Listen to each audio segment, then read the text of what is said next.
प्रिय विद्यार्थियों, नमस्ते। आज हम बिहारी सतसई से आपके पाठ्यक्रम में संकलित कुछ दोहों की व्याख्या पर बात करेंगे और जिसमें प्रथम दोहा जो है वो है मेरी भव बाधा हरो राधा नागरी सो जातन की झाई परे श्याम हरित दुति होई बिहारी श्याम हरित दुति हो।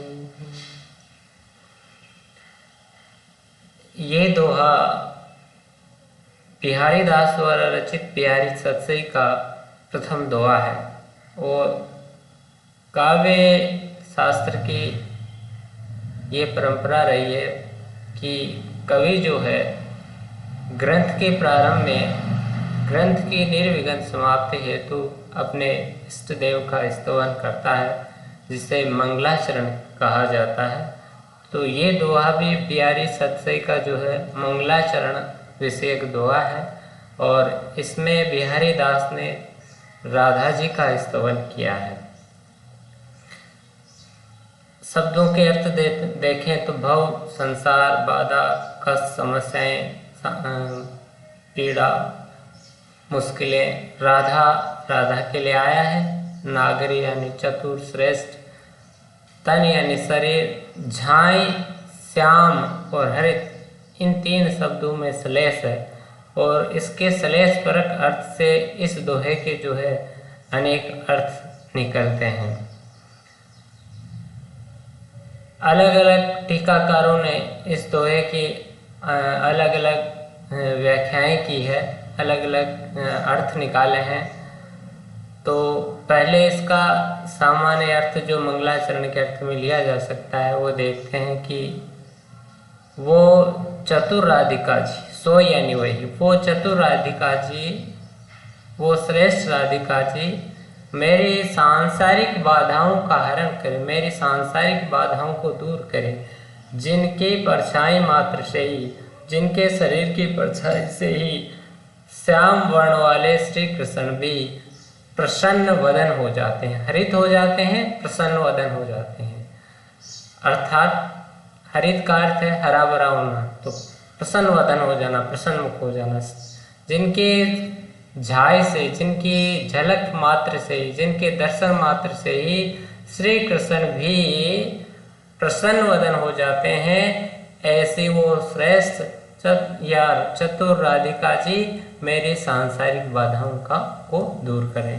कवि व्यंजना करना चाहता है कि जो राधिका जी पूर्ण समर्थ भगवान श्री कृष्ण को भी अपने दर्शनों से पूर्ण काम कर देती है, उनकी भी इच्छा पूर्ण कर देती है, उनकी को भी प्रसन्न कर देती है, तो उन्हें मुझ जैसे तुच्छ प्राणी को पूर्ण काम करने में तो कोई श्रम नहीं करना पड़ेगा।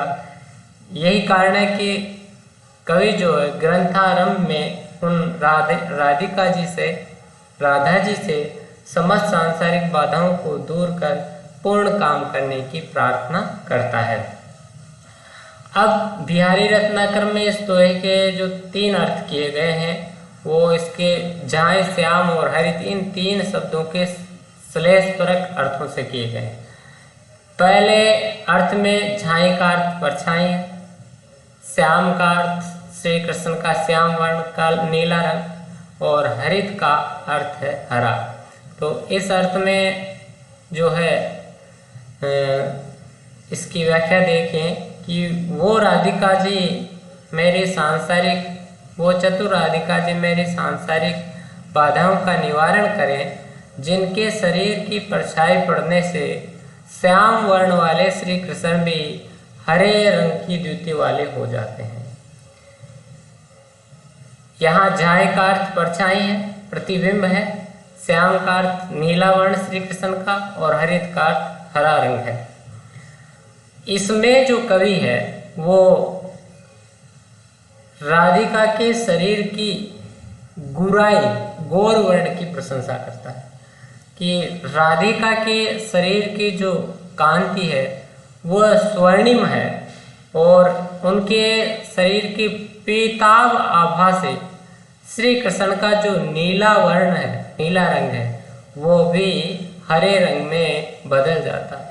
श्री कृष्ण भी हरे रंग के हो जाते हैं। वर्ण विज्ञान जो है मतलब रंगों का विज्ञान, उसमें नीले रंग और पीले रंग को मिलाने से हरा रंग बनता।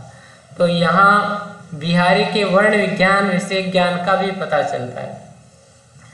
कवि राधिका की शारीरिक कांति की, उनकी गुराई की प्रशंसा करके उनसे अपने सांसारिक बाधाओं के हरण की प्रार्थना करता है कि जिस प्रकार राधिका अपने पीताभ वर्ण से श्री कृष्ण के श्याम वर्ण को हरित वर्ण में बदल देती है, हरे रंग में बदल देती है, उसी प्रकार राधिका मेरी भव बाधा रूपी श्याम वर्ण को हरित कर देवे। हरित यानी हरण कर देवे, दूर कर देवे, मेरी सांसारिक बाधाओं को का हरण कर दे, उन्हें मिटा दे, दूर कर दे। इस तरह की विनती जो है बिहारी मंगलाचरण के रूप में इसमें करता है। तो एक अर्थ तो ये हुआ जिसमें झाय का अर्थ परछाई या प्रतिबिंब, श्याम का अर्थ श्याम वर्ण श्री कृष्ण का और हरित का अर्थ हरा है, और यह अर्थ लिया गया राधा जी की गोराई की प्रशंसा करके। दूसरा अर्थ जो है वो है उसमें झाई का अर्थ झलक है, दर्शन है, और श्याम का अर्थ श्री कृष्ण है, और हरित का अर्थ हरा भरा होना, प्रसन्न होना। हरा भरा होना मुहावरा भी है। तो इस रूप में अगर अपन इसका दूसरा अर्थ देखें तो वो चतुर राधिका जी मेरी सांसारिक बाधाओं का हरण करें, जिनके झलक मात्र से, जिनके शरीर के झलक मात्र से ही श्री कृष्ण भी हरे भरे हो जाते हैं, श्री कृष्ण भी प्रसन्न हो जाते हैं, श्री कृष्ण प्रसन्न वदन हो जाते हैं। इस अर्थ में जो है कवि जो है राधा के श्री कृष्ण चंद्र की अत्यंत प्रेम पात्री होने की प्रशंसा करता है और उनसे अपनी भवबाधा के निवारण की प्रार्थना करता है। पहले रूप में राधा की गोराई की प्रशंसा करता है, गौर वर्ण की प्रशंसा करता है, वर्ण लावण्य की प्रशंसा करता है, और दूसरे में जो है वो राधिका के श्री कृष्ण के अत्यंत प्रेम पात्र होने की प्रशंसा करता है, श्री राधिका के पर्ण विदग्ध स्वरूप की प्रशंसा करता है और अपनी भवबाधा के निवारण के लिए प्रार्थना करता है। तीसरे अर्थ में जो है झाय का अर्थ ध्यान है, श्याम का अर्थ जो है श्याम कलमस्ता, पाप, सांसारिक दुख, दारिद्र्य, चिंता। कवि परिपाटी में श्याम जो है सांसारिक दुख, चिंता, पाप इनका प्रतीक माना जाता है। और हरित का अर्थ जो है हरण, हरण के अर्थ में हरण हो जाना, चुरा लेना, मिटा देना, दूर कर देना। तो वो चतुर राधिका जी, तीसरा अर्थ है वो चतुर राधिका जी मेरे सांसारिक बाधाओं को दूर करें, जिनके रूप का ध्यान भक्त के हृदय में आने से भक्त के काले रंग वाला पदार्थ अर्थात कलमस्ता, पापों का, सारे सांसारिक दुख, दारिद्र्य और चिंता जो है वह उसकी द्युति का हरण हो जाता है। अर्थात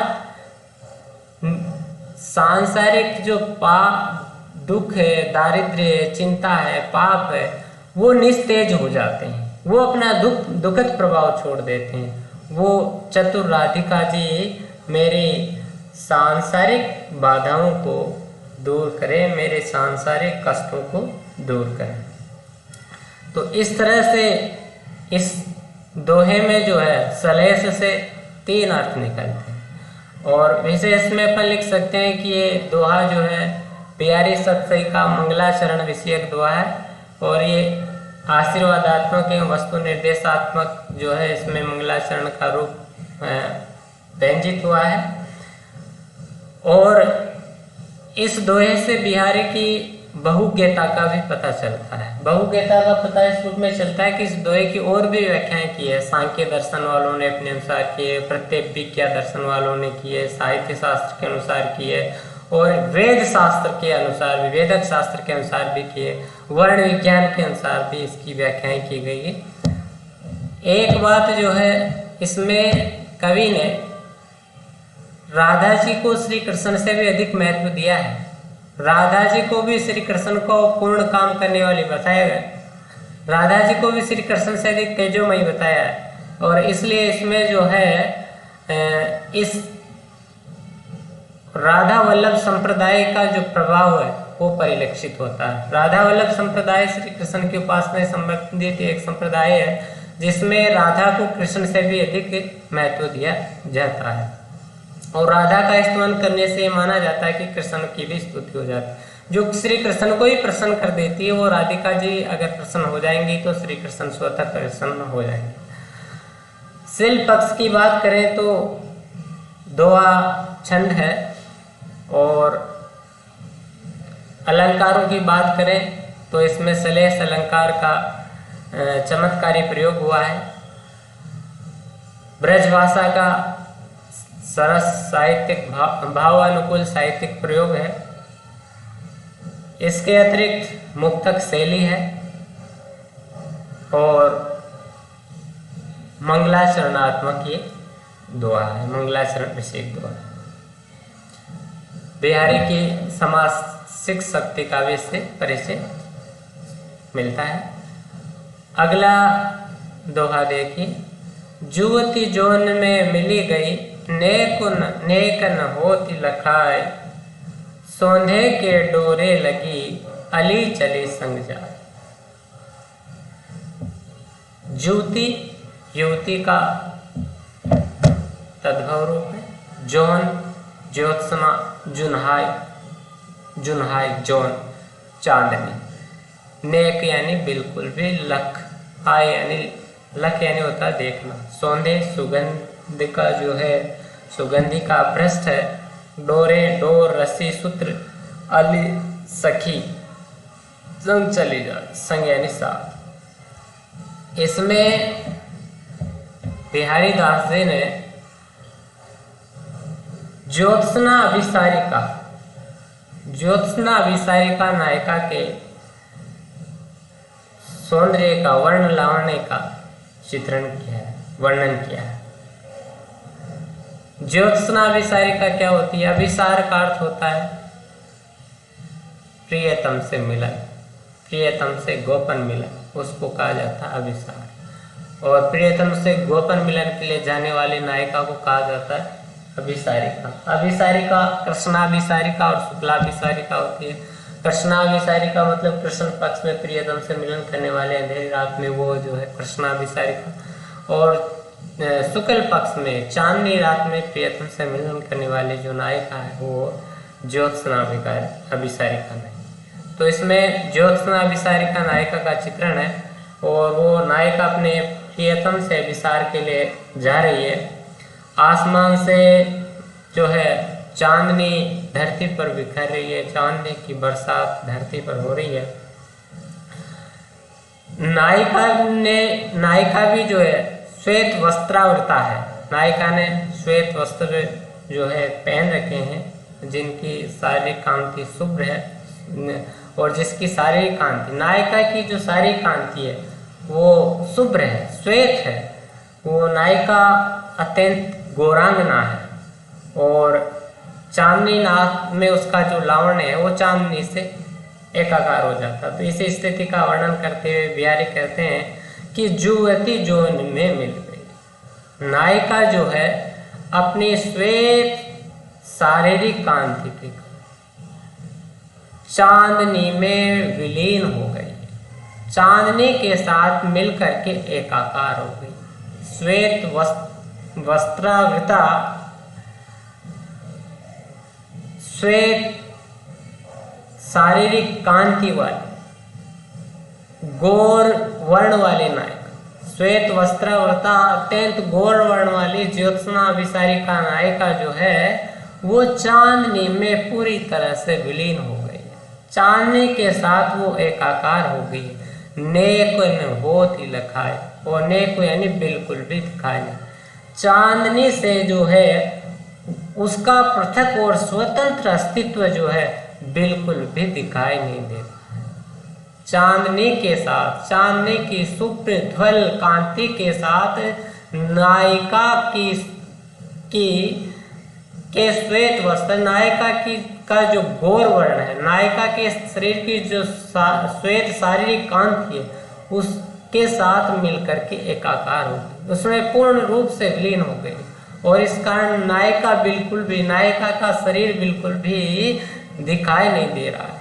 और सौंधे के डोरी लगी, सौंधे यानी सुगंध की डोरी के सहारे ही अली यानी सखी चली संग जाए, उसकी जो सखी है वो उसके साथ चली जाए। नायिका जो है पद्मिनी नायिका है, और पद्मिनी नायिका से पद्म जो गंध है, कमल जो गंध है, वो हमेशा प्रस्फुटित होती रहती है। और नायिका की सखी नायिका के शरीर से निकलने वाली पद्म गंध के धागे के सहारे ही, पद्म गंध के सूत्र के सहारे ही नायिका के साथ चली जा रही है। नायिका की सखी को भी जो है वो नहीं दिखाई दे रही है, और नायिका की सखी उसके साथ चल रही है, तो उस नायिका के शरीर से निकलने वाली पद्म गंध रूपी धागे का आलंबन लेकर के चल रही है। तो इसमें जुगतिशील पक्ष की बात करें तो ज्योत्सना विसारिका नायिका के वर्ण लावण्य का, अनुपम सौंदर्य का, उसके शरीर की पीत आभा का, उसके शरीर के चंपक वर्णी आभा का इसमें वर्णन किया गया है। चंपा पुष्प है, और चंपा पुष्प की जो आभा है वो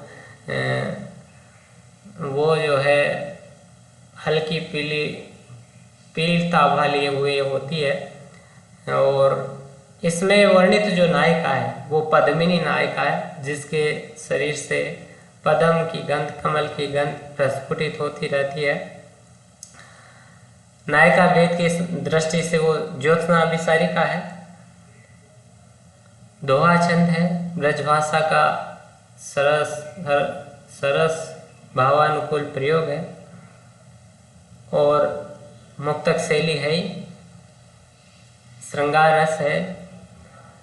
बात करें अलंकार की तो जूती जोन में छेकानुप्रास है, और प्रथम पंक्ति में मिलित अलंकार है। मिलित अलंकार कहाँ होता है? जहाँ एक वस्तु दूसरे वस्तुओं में मिल जाती है और उनमें अभेद हो जाता है, किसी तरह का कोई भेद नहीं रहता, वह मिलित अलंकार होता है।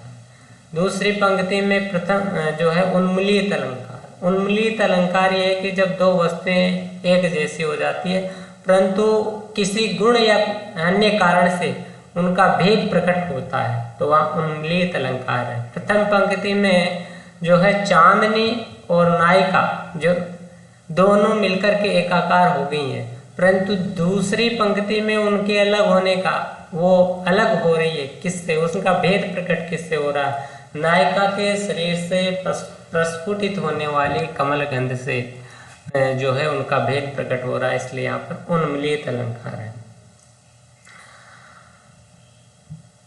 बिहारी ने सौंधे की डोर से ये व्यंजना की है कि जिस प्रकार डोर में बंधी हुई वस्तु डोर के वाहक के साथ खींची चली जाती है, उसी प्रकार सुगंधी रूपी डोर में बंधी हुई नायिका की जो सखी है वो नायिका के साथ खींची चली जा रही। भले वो उसे देख नहीं पा रही है, लेकिन सुगंधी की डोर की वाहक है नायिका, और उस डोर में बंधी हुई है नायिका की सखी सहेली। तो नायिका के साथ जो है उस सौंधे की डोर से नायिका की सहेली भी खींची हुई चली जा रही है। तो सौंधे की डोर में रूपक अलंकार माना जा सकता है। ऐसा वर्णन जो है अन्य कवियों ने भी किया है, जैसे मतीराम की पंक्तियां अपन देखें, पीछे पीछे आवत अंधेरी सी भंवर बीत, आगे आगे फैलत उजारी मुखचंद की, पीछे पीछे भौरों की भीड़ आ रही है, आगे आगे जो है मुख रूपी चंद्रमा की उजियारी फैल रही। तो यहाँ भी नायिका की गंध को महसूस करके जो भौर है उसके पीछे लग रहे हैं।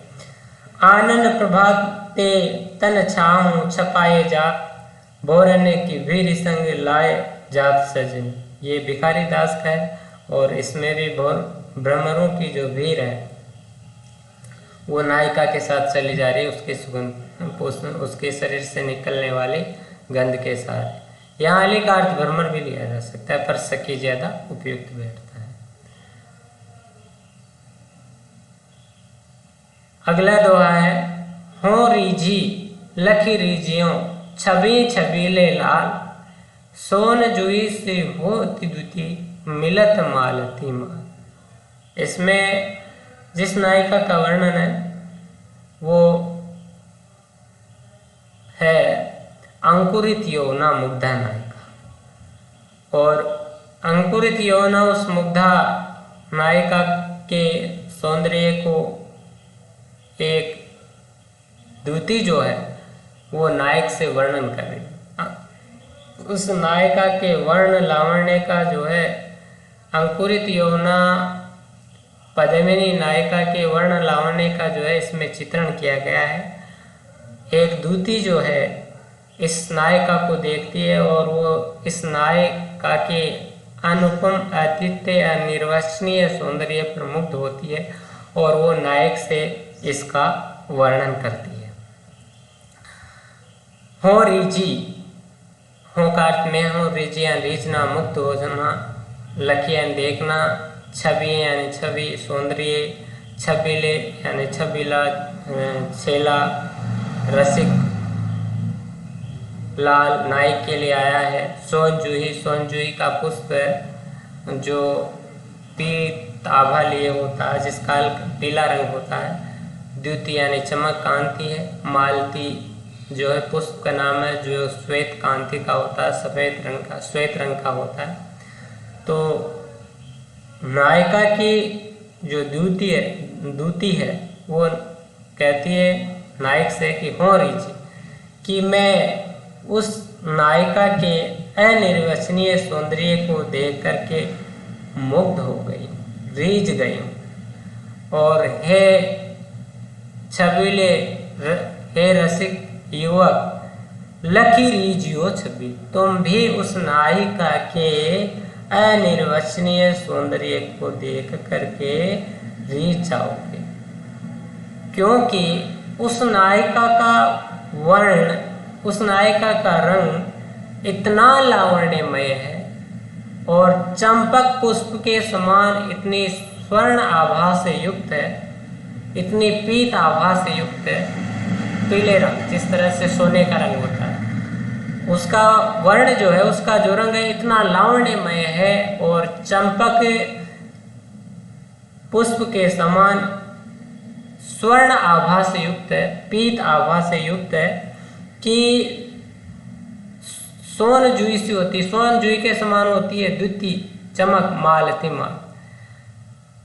नायिका की सखिया वह द्युति जो है नायक के पास जाती है और नायक से कहती है कि मैं उस नायिका के अनिर्वचनीय सौंदर्य को देख करके रीझ गई हूँ। हे रसिक युवक, हे छेल छबीले रसिया, उस नायिका का वर्ण सौंदर्य, उस नायिका का वर्ण इतना लावण्यमय है, इतनी पीत आभा से युक्त है, इतनी स्वर्णिम आभा से युक्त है, चंपक पुष्प के समान स्वर्णिम है कि उसके शारीरिक कांति से उसके गले में पड़ी हुई श्वेत मालती पुष्पों की माला भी सोन जूही के पुष्पों के समान पीत आभा से युक्त हो गई है, पीत आभा से युक्त